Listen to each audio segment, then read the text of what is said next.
ఉంది అంటే లేమ్మా వాళ్ళు ఏదో ప్రొసీజర్ ఏదో చేస్తారు మనం ఏమనొద్దు గమ్మునుండి అన్నాం.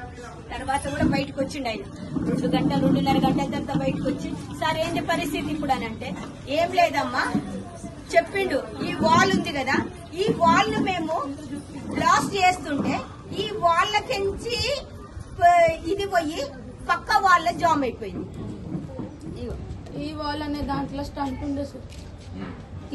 దీంట్లో స్టంట్ ఉంటే మీరు దీంట్లో స్టంట్ వేసేది పక్కన వైర్ పోయి ఈ మెయిన్ వాల్ ఏదైతుందో బ్లాక్ అయిందంట. మెయిన్ వాల్ లో బ్లాక్ చేయండి. బ్లాక్ అయింది. బ్లాక్ థిక్నెస్ ఒకటి అడుగుతామా మీకు, అసలు ఆయనకు 2 బ్లాక్ లో ఉన్నట్టు మీరు ఏదైనా ఖైదం చూసినా రిపోర్ట్ చూసిందా? సీడీ ఇచ్చిండ్రు రిపోర్ట్ ఇచ్చిండ్రు.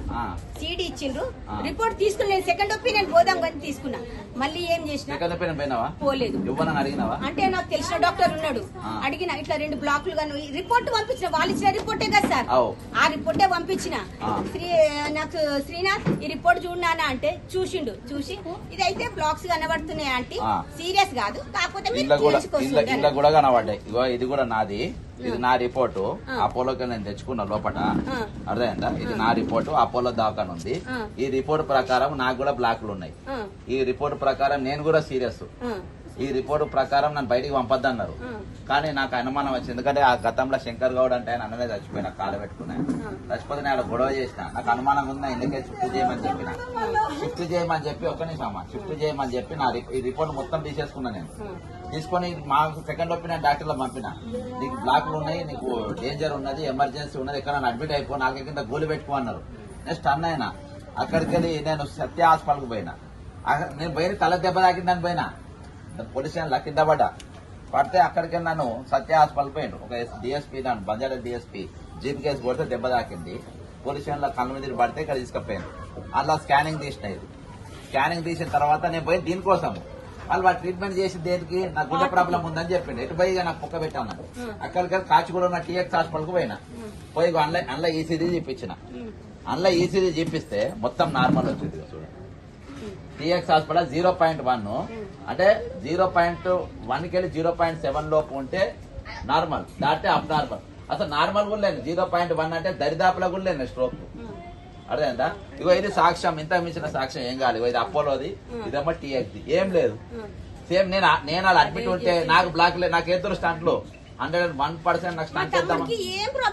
లేదమ్మా, నేనేం చెప్తున్నా, ఇప్పుడు నాది ఇది ఒకటే కేసు. ఇప్పుడు నేనేం చెప్తున్నా, మళ్ళీ ఏం చెప్పిండు అయినా సరే అంతా పిలిచి ఏం లేదు ఇది ఇది చేస్తున్నప్పుడు దాని బెల్లంతో బ్లాక్ చేసినప్పుడు ఇది పోయి అవునమ్మా, ఏం లేనప్పుడు కొడితే చచ్చిపోడా?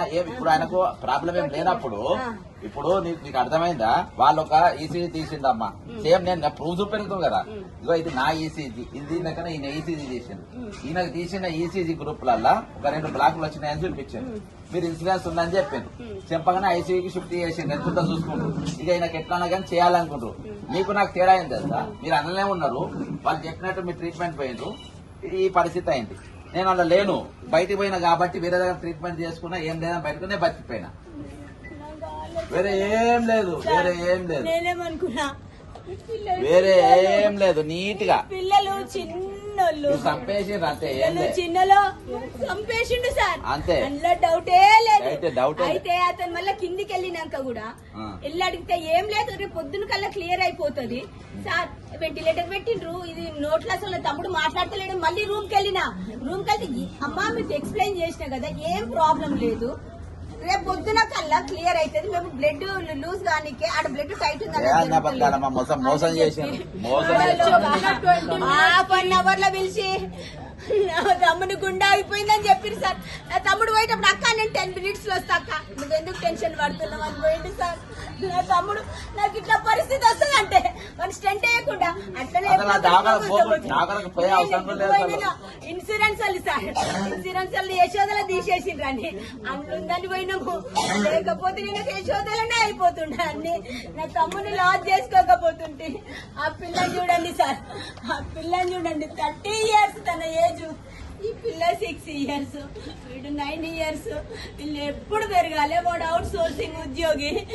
ఏ ఇల్లు చూడండి, ఏ ఆస్తి పాస్తులు ఏం లేవు. మా అమ్మనైనా సంపాదించింది ఇల్లు తప్పితే వీళ్ళకి ఏం న్యాయం చేస్తారు? చూస్తారని రాత్రి 10-11 గంటల దాకా ఆడ కూర్చుంటే పోలీసు వాళ్ళు వచ్చిండ్రు. పోలీసు మాట్లాడనిస్తలేరు, మీడియా వాళ్ళని మాట్లాడనిస్తలేరు. 10 o'clock దాకా డాక్టర్ ని పిలవాలన్నాడు. ఎంతసేపు కూర్చున్నా పోలీస్ వాళ్ళు మమ్మల్ని రోడ్ బయటికి వెళ్ళనిస్తలేరు. రోడ్ బయటికి వెళ్ళి అక్కడ ఉంటానా డాక్టర్ వస్తాడంటే మీడియా వాళ్ళు అందరు తీసుకుంటారు, ఒక్కరు లైవ్ కాస్ట్ చేయలేకపోయిండ్రు.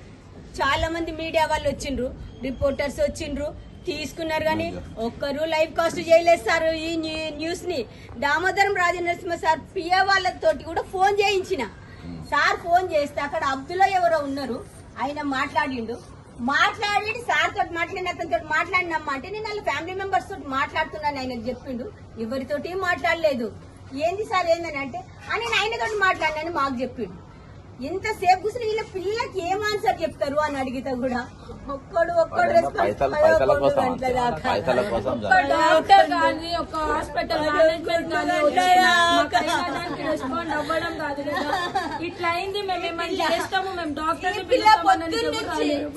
దోశ తినమంటే డాడీకి దోశ తినిపిస్తుంది. హెల్మెట్ ఇచ్చి డాడీ 3 రోజులు నన్ను రైడ్ తిప్పలే, నన్ను రైడ్కి తీసుకోవా అని అడుగుతుంది. డాడీడేమో నేను స్కూల్కి పోవాలి నీళ్లు పెట్టు డాడీ అని అడుగుతుండ్రు. ఈ పిల్లలకి ఏమన్నా అర్థం చేసుకునే స్టేజ్ సార్ వాళ్ళది. నేనేం చేయాలన్నా పిల్లలకి న్యాయం చేయండి. హాస్పిటల్లో నా తమ్ముడు లాస్ అయినట్టు ఏ ఫ్యామిలీ కూడా ఎవరిని లాస్ కాకుండా చూడండి. నాదైతే ఇదే అభ్యర్థన నా ఫ్యామిలీ తరఫున. తప్పకుండా అమ్మా, నేను అవుట్ సోర్సింగ్ వాళ్ళ కోసం కూడా మేము కొట్టాడుతున్నాము. కష్టంగా ఈయనకు న్యాయం జరిగేటట్టు చేద్దాము. ఇదైతే నేను సాక్ష్యాలు ఎందుకు పట్టుకొచ్చినట్టే నాకు అవుట్ సోర్సింగ్ ఎంప్లాయ్ అని తెలియదు. అవుట్ సోర్సింగ్ మేము వాళ్ళ యూనియన్ ఉన్నది, వాళ్ళకు కూడా ఇన్ఫార్మ్ చేస్తా, వాళ్ళకు కూడా రప్పిస్తా. మీ కుటుంబంతో ఒక పని మీద వచ్చిన అనుకోకుండా అవుట్ సోర్సింగ్ ఎంప్లాయ్ వెళ్ళిండు. వాళ్ళ తరఫున వాళ్ళ అసోసియేషన్ కొట్టాడుతూ వాళ్ళకి మేము సపోర్ట్ ఉన్నాము. కష్టంగా వాళ్ళకి చేద్దాము, న్యాయం చేద్దాం. ఏం కాదు, నేను మళ్ళీ కూడా వస్తాను. నేను చూపెడదామని చెప్పి ఇంకా వేరే వాళ్ళు తెలిపాలని చెప్పొచ్చిన. మీడియాలకి నేను ఎవరు వేయడారు, ఎందుకంటే అపోలోడు కదా, ఎవరు వేయడదని అందుకని నేనే చేసుకుని వద్దామని చెప్పొచ్చు. కార్యక్రమాలు అయిపోయి వస్తామా, ఏం కాదు, మనం చూద్దాం. దేవుడు వాళ్ళ అన్న